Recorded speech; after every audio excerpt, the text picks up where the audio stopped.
Studios में आ चुके हैं। गुड मॉर्निंग निकुंज।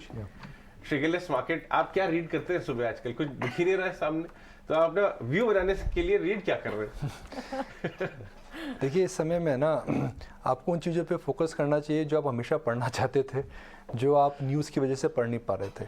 इतना भारी भरकम न्यूज़ फ्लो रहा है 2023 के अंदर, उसके बावजूद आप देखिए मार्केट के अंदर कोई ट्रेंड इस समय देखने को नहीं मिल रहा है। तो 2 या 3 बातें मैटर करती है। सबसे पहले कि आपने ये पिछली बार कब देखा। करेक्ट भाई आप अंदाज़ा लगा सकते हैं कि इस प्रकार का ट्रेंडलेस मार्केट आपने पिछली बार कब देखा और उसके बाद क्या हुआ। तो 2021 में अगर आप देखें तो सेकेंड हाफ ऑफ 2021 के अंदर अक्टूबर नवंबर के अंदर इस प्रकार का ट्रेंडलेस मार्केट था, जिसके अंदर 3 महीना तक निफ्टी कहीं नहीं गया। क्योंकि उस समय क्या हुआ जी, उस समय ये हुआ कि मार्केट कोविड से निकल रहा था और कोविड के बाद एक रिकवरी ग्लोबल मार्केट्स में हमें देखने को मिली थी, अर्निंग्स आ रही थी वापस।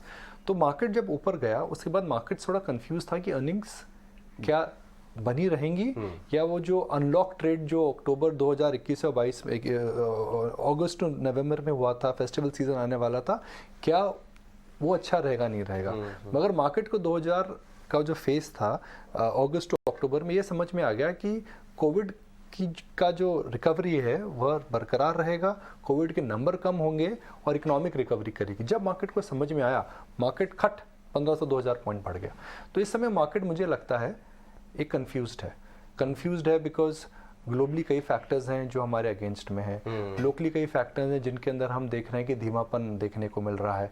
तो आप एक लॉन्ग टर्म व्यू लेते हैं तो आप बोलते हैं भाई इंडिया मुझे नहीं बेचना है, मगर शॉर्ट टर्म व्यू आप लेते हैं तो आपको कंसर्न्स आती हैं कि इंडिया महंगा हो चुका है और इस समय अर्निंग्स को लेकर के शायद एक कन्फ्यूजन सा बना हुआ है। तो क्या हो सकता है, मार्केट रेंज में हमेशा नहीं रहेगा।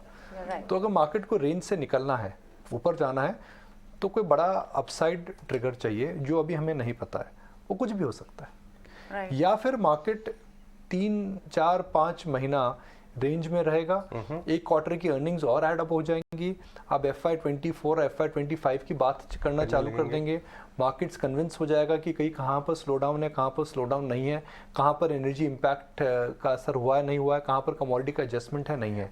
जब वह क्लियर मार्केट को दिखने लग जाएगा तो मुझे लगता है कि अपने आप मार्केट में आपको डायरेक्शन मिल जाएगा। खराब भी हो सकता है अगर मार्केट्स में कन्विंस, अगर डेटा यहाँ से अगर डिटोरिएट होने लगा तो हो सकता है मार्केट नीचे भी आ जाए।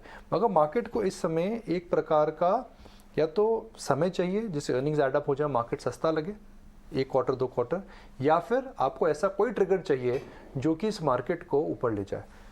छोटा ट्रिगर भी मार्केट को ऊपर ले जा सकता है बिकॉज मार्केट लाइट है। और अगर नीचे जाने के लिए बहुत खराब न्यूज़ चाहिए जिससे मार्केट नीचे जाए, बिकॉज अडानी की वजह से मार्केट नहीं गिरा, FI सेलिंग की वजह से मार्केट नहीं गिरा, तो मेरा यह मानना है कि नीचे जाने के लिए मार्केट को कोई बहुत बड़ा झटका चाहिए, ऊपर जाने के लिए कोई छोटा सा ट्रिगर चाहिए। निकुंज, मैं आपसे एक फॉलोअप सवाल लेना चाहता हूँ, और वो बाजार के भी बहुत बड़े पार्टिसिपेंट हैं।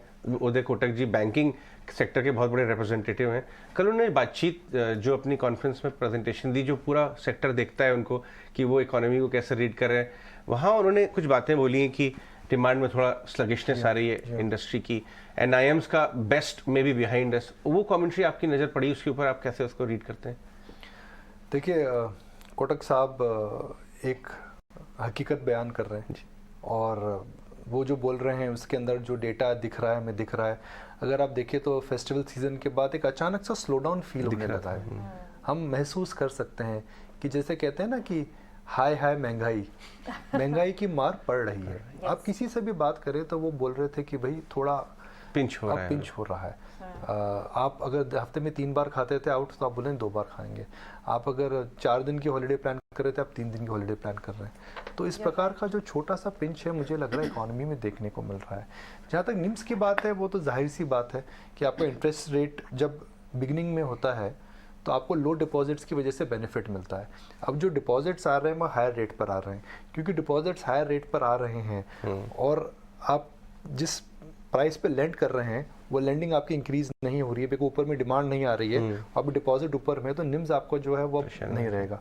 तो best of the NIMS for banks is behind us.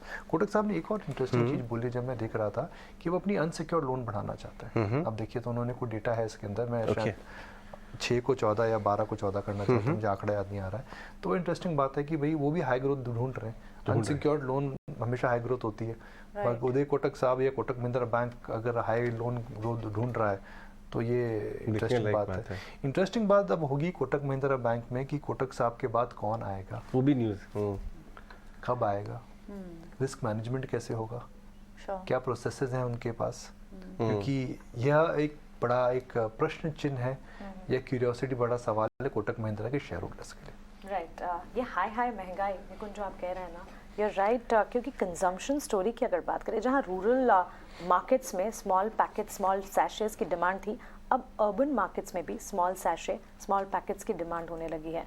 तो क्लियरली कंजम्पशन थीम जो है वो बदल रही है, और ऐसे में यहाँ पर पूरी तरह से इन्फ्लेशन का एक हिट या डेंट जो है वो नज़र आना शुरू हो चुका है। ऐसे में आईटीसी जैसे स्टॉक्स जिनका अभी ताज़ा हमने देखा, गोल्डमैन सैक्स की एक रिपोर्ट आई है, उनका कहना है कि एफएमसीजी में अन्य कंपनियों के मुकाबले इनके वैल्यूएशन सस्ते हैं। क्या आपकी नज़र पड़ी यहाँ?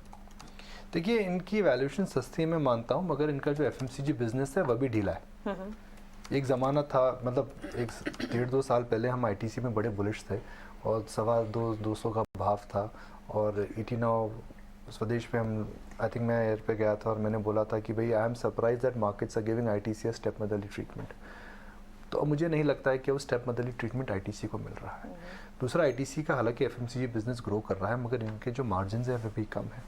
तीसरा, इनका जो सिगरेट बिजनेस है वो जो ग्रोथ मिसिंग थी, ग्रोथ आ चुकी है। कुल मिलाकर के मुझे लगता है कि आईटीसी इस समय फुल्ली प्राइस्ड है।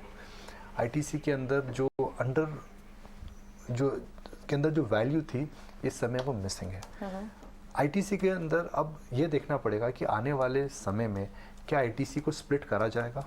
काफ़ी बात चल रही है, मैनेजमेंट ने हमें कुछ इस बात पे स्पष्टीकरण नहीं करा है। और दूसरा, जिस बात पे हम बात नहीं कर रहे हैं वो इनका होटल बिजनेस है। आईटीसी का होटल बिजनेस बहुत बड़ा है। हम आईटीसी को सिगरेट और एफएमसीजी बोलते हैं, मगर इनका होटल और पेपर बिजनेस बहुत बड़ा है। उन दोनों बिजनेसेस के अंदर अभी साइकिल अपटर्न के अंदर है, तो उन दोनों बिजनेसेस को लेकर के क्या सरप्राइज आ सकता है। 400 के ऊपर मेरे हिसाब से ITC is a fully price stock.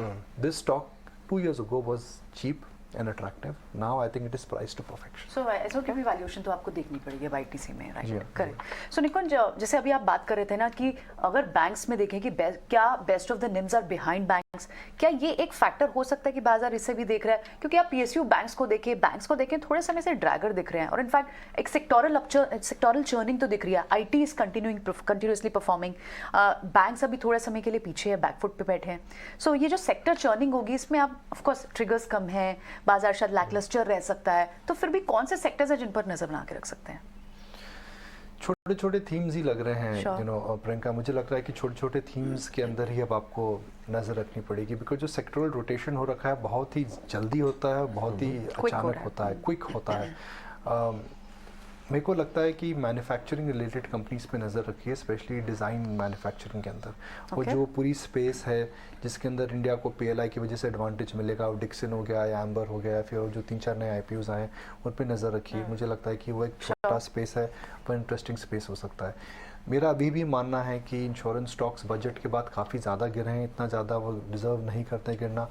वहाँ पर मुझे लगता है कि आगे पीछे थोड़ा ध्यान रखना चाहिए। अगर इस समय कोई ये बोले कि कोई बहुत बड़ा थीम प्ले मार्केट में हमें सामने दिख रहा है, इस समय नहीं लग रहा है। इस मार्केट में आपको थोड़ा इक्विटी मार्केट नहीं, बच के नहीं रहना। देखिए मानसी, जब आपकी वैल्यूएशंस खराब होती हैं तो आपको बच के रहना चाहिए, मगर वैल्यूएशंस इस समय इतनी खराब नहीं है, तो इस समय आपको थोड़ा पेशेंस रखना पड़ेगा। आई थिंक सब्र का फल मीठा होता है। आई थिंक इस समय वही जो बात हमने बचपन में हमारे बड़ों से सीखी है, आई थिंक वह रियल लाइफ में इस समय अप्लाई करनी चाहिए कि सब्र का फल मीठा होता है। मार्केट आपका पेशेंस टेस्ट कर रहा है और कुछ नहीं है। ऑलराइट, ठीक है सर, राइट टाइम पे राइट ट्रेड लेना। Thank you Nikunj for all this